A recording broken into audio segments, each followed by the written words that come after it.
Hello everyone, मैं doctor Supriya धोंडे। जैसे कि मैंने पहले इसके वीडियोस में बताया कि जैसे ही बारिश का मौसम स्टार्ट होता है स्किन में चेंजेस आते हैं, वैसे ही बारिश का जैसे मौसम स्टार्ट होता है हेयर्स में भी चेंजेस आने लगते हैं। तो इस वीडियोस में मैं आपको हेयर की केयर कैसे करें रेनी सीजन्स में इसके बारे में बताऊंगी।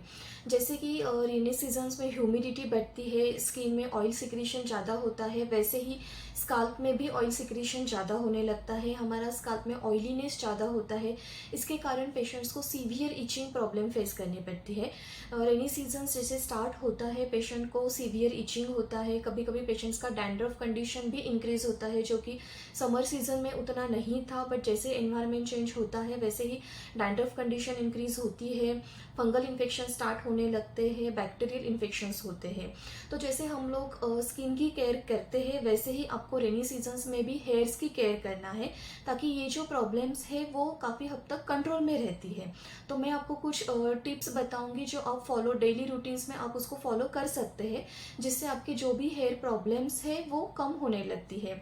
जैसे कि सबसे इम्पॉर्टेंट है कि अगर आप बारिश में भीगते हो, अगर आप बारिश में जाते हो, तो मेक श्योर कि आपके हेयर्स ड्राई होने चाहिए।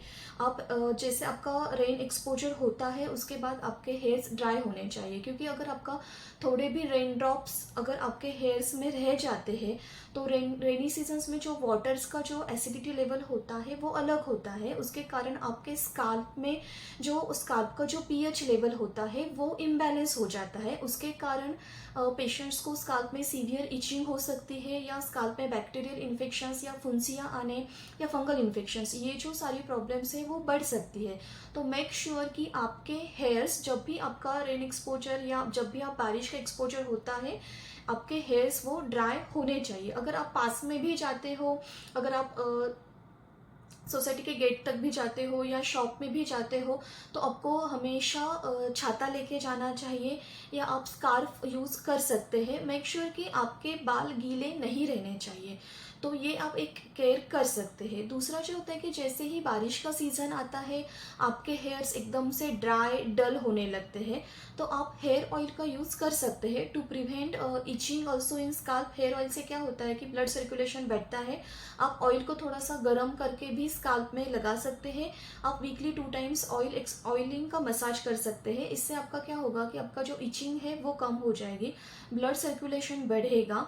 और एकदम से अगर हम लोग शैम्पू या कंडीशनर यूज़ करते हैं जिससे कि हेयर मॉइस्चराइज़र काफ़ी लॉस होता है, अगर आप ऑयलिंग करते हैं हेयर्स को तो वो जो हेयर मॉइस्चराइज़र है वो जो लॉस होता है वो कम होने लगता है। इसके कारण आपके हेयर्स ज़्यादा ड्राई या ज़्यादा एकदम से डल ऐसे नहीं होंगे। तो hair oiling is very important during rainy season, not during any rainy seasons. आप हमेशा भी हेयर ऑयलिंग कर सकते हैं बिफोर आपके hair wash, but make sure कि आपका ऑयल जो होता है वो अच्छे से वॉश होना चाहिए। नहीं तो अगर ऑयलीनेस रहता है स्काल्प में तो डैंड्रफ कंडीशंस भी बढ़ सकते हैं।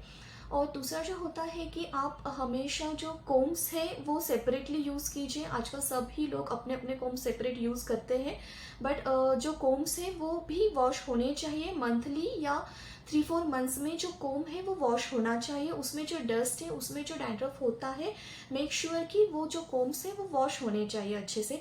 आप गीले जो बाल होते एकदम से उसको एकदम से कोम मत कीजिए। जो वाइड टूथ के जो कोम्स आते हैं वो आप यूज़ कर सकते हैं, जिससे कि आपके हेयर्स जो है वो उसमें रहेंगे नहीं। तो आप जो कोम्स है वो अच्छे से हाइजेनिक कंडीशंस में रख सकते हैं और उसको यूज़ कर सकते हैं। अगर आपके हेयर्स ज़्यादा ड्राई है, अगर आपके हेयर्स एकदम से शैम्पू करने के बाद ड्राई होते हैं, तो आपके जो हेयर प्रोडक्ट्स हैं वो चेंज कीजिए। आप आपके डर्मेटोलॉजिस्ट से या आपके स्किन स्पेशलिस्ट से हेयर प्रोडक्ट्स आपको अकॉर्डिंग टू आपके हेयर्स को आप कंसल्ट करके उनसे जो भी प्रोडक्ट्स हैं वो यूज़ करना स्टार्ट कर सकते हैं, जिससे आपके हेयर्स ड्राई ना हो। हेयर्स शैम्पू भी आप चेंज कर सकते हैं और हेयर कंडीशनर भी आप चेंज कर सकते हैं, जिसके आपके जो हेयर्स है वो सॉफ्ट रहे, वो ज़्यादा ड्राई ना हो, वो ज़्यादा स्प्लिट एंड्स जो हम लोग कहते हैं वो नहीं होना चाहिए। तो ऐसे शैम्पूज और कंडीशनर्स यूज़ कीजिए, क्योंकि रेनी सीजन में क्या होता है ऑलरेडी ह्यूमिड क्लाइमेट रहता है और अगर हम लोग शैम्पू, अगर जो इनकरेक्ट टाइप जो शैम्पूस होते हैं कि जिसकी ज़रूरत नहीं है, अगर हमने वो शैम्पू यूज़ किया तो हेयर्स और ज़्यादा डैमेज होने लगते हैं। इसके कारण हेयर लॉस भी काफ़ी बढ़ता है पेशेंट्स में। तो मेक श्योर कि आप जो भी प्रोडक्ट्स यूज़ कर रहे हैं वो आपको सूट होना चाहिए। अगर आपके हेयर्स ज़्यादा ड्राई है, ज़्यादा डल हो रहे हैं, तो आप डीप कंडीशनिंग कर सकते हैं। डीप कंडीशनिंग मीन्स व्हाट, कि आपका जो कंडीशनर है वो आप हाफ हेयर्स को, जो भी आपके लोअर साइड जो हेयर्स है उसको आप लगा सकते हैं, और उसके बाद में जो हॉट टॉवेल होता है वो उसको आप रैप करके 15 मिनट्स रैप करके हेयर्स को रख सकते हैं। दैट वी कॉल की डीप कंडीशनिंग। उससे क्या होता है कि जो हेयर्स जो होते हैं उसका जो मॉइस्चराइजर जो लॉस होता है वो काफ़ी हद तक कम होता है। इसके कारण आपके जो हेयर्स हैं वो ड्राई होने से वो ड्राई होते नहीं हैं और वो अच्छे से सॉफ्ट भी रहेंगे। तो डीप कंडीशनर, जो डीप कंडीशनिंग थेरेपीज होती है वो आप वीकली वंस या 15 डेज में वंस आप ऐसे फॉलो कर सकते हैं। अगर आपकी प्रॉब्लम्स ज़्यादा बढ़ रही है, अगर आपको ज़्यादा सीवियर इचिंग हो रहा है या जो डैंड्रफ इशू है वो कंट्रोल में नहीं आ रहे, तो आप आपके डर्मेटोलॉजिस्ट से कंसल्ट करके अकॉर्डिंगली आप क्रीम्स, लोशंस या शैम्पू रिकमेंड हम लोग करते हैं वो आप यूज़ कर सकते हैं। उससे काफ़ी हद तक डैंड्रफ कंट्रोलेबल रहता है, क्योंकि अगर डैंड्रफ कंट्रोलेबल रहेगा तभी आपका जो हेयर लॉस है वो कम रहेगा। अगर डैंड्रफ है, आपको इचिंग हो रही है, तो हेयर लॉस काफ़ी हद तक बढ़ सकता है। सो मेक श्योर कि आपको इचिंग नहीं होनी चाहिए स्कैल्प में, और आप जो भी प्रोडक्ट्स यूज़ कर रहे हैं वो आपको सूट होने चाहिए। जैसे हम लोगों ने, मैंने पहले की वीडियोस में बताया कि आपका वाटर इंक्रीज होना चाहिए। जो भी ड्रिंकिंग वाटर है, जो समर सीजन में हमें प्यास लगती थी, रेनी सीजन में उतनी लगती नहीं है, फिर भी आपको वो फॉलो करना चाहिए कि आपका वाटर इंक्रीज बढ़ना चाहिए। Same for hair care also. Hairs में भी हम लोग बोलते हैं कि वाटर इंक्रीज आपका लेवल ज़्यादा होना चाहिए, both for your skin and hairs. And make sure कि आपका जो भी डाइट है वो हेल्दी रहना चाहिए। आप आपके डाइट्स में फ्रूट्स ऐड कर सकते हैं, according to your seasonal fruits आप ऐड कर सकते हैं, वाटर इंक्रीज कर सकते हैं, सैलड्स भी आप ले सकते हैं। मेनली जो ग्रीन वेजिटेबल्स आती है वो आप हेयर केयर के लिए यूज़ कर सकते हैं। तो ये कुछ चीज़ें हैं जो आप डेली रूटीन्स में फॉलो कर सकते हैं। उससे क्या होगा कि आपके हेयर्स ज़्यादा ड्राई नहीं होंगे, और ड्राई नहीं होने के कारण आपका जो डैंड्रफ है वो भी कंट्रोल रहेगा, और जो हेयर लॉस होता है वो भी कंट्रोलेबल होता है।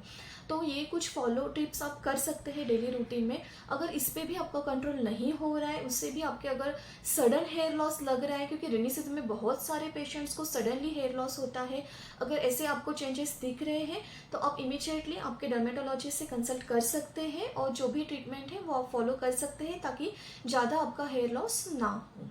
Thank you.